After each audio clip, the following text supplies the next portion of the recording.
Coucou. Tis, aujourd'hui j'ai inventé un nouveau jeu. Devine l'émotion cachée chez une personne autiste. Ah oui, Moukina? Tu veux dire comme quand on voit un enfant autiste crier et jeter sa trousse et que tout le monde pense qu'il est mal élevé, alors qu'en vrai, il est juste frustré? Exactement. Niveau 1, frustration. Niveau 2, peur. Niveau 3, tristesse. Et niveau bonus, la joie. Très bien. Alors, si ce sujet vous intéresse, retrouvez-nous après ça.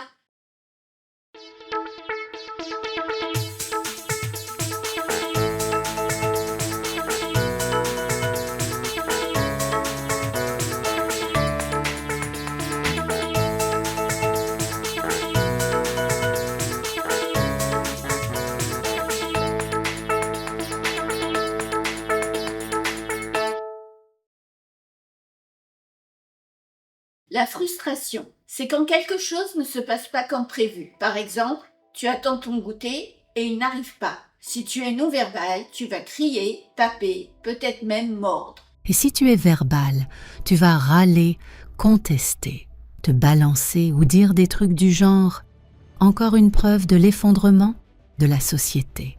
En sachant que quelle que soit la situation, tu voulais juste ton goûter. Une demande juste et simple au final.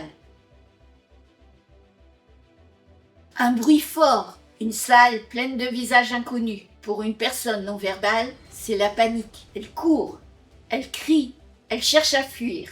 Et chez un ado verbal, c'est souvent une peur sociale. Est-ce qu'on se moque de moi? Que veulent dire ces regards? Et ça explose. Porte qui claque, regard noir, réplique qui pique. Mais dans les deux cas, il ne s'agit que d'une chose, la peur qui cherche une sortie. Tu veux aller vers les autres, mais tu ne sais pas comment faire. Si tu es non-verbal, tu vas crier, te replier, déchirer un dessin, lancer des objets. Personne ne voit que tu voulais juste être avec les autres. Et si tu es verbal, tu vas faire des réflexions du genre « de toute façon, votre jeu est nul ». Puis tu vas t'éloigner, la tête haute, mais le cœur en miettes. Pour l'un comme pour l'autre, il ne s'agit que d'une seule demande, être accepté et exister avec les autres.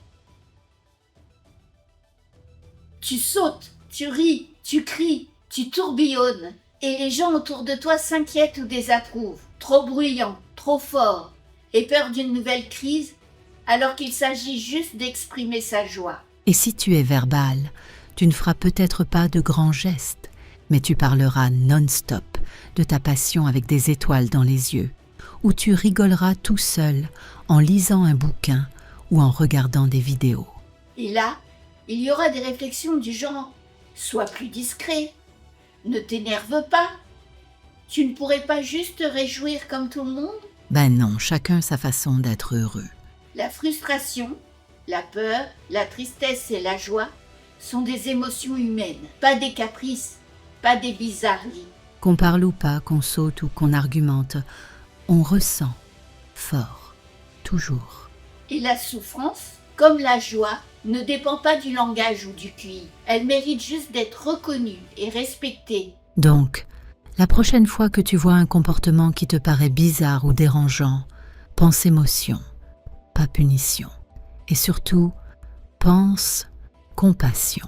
Que l'autisme soit verbal ou non verbal, avec ou sans déficience intellectuelle, nous devons écouter, accueillir et respecter les émotions visibles ou invisibles qui s'expriment, et cela en toute bienveillance.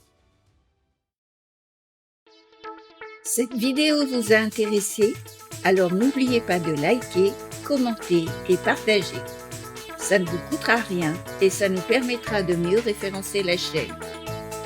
Vous pouvez avoir également plus d'infos sur notre blog, le lien est dans la description.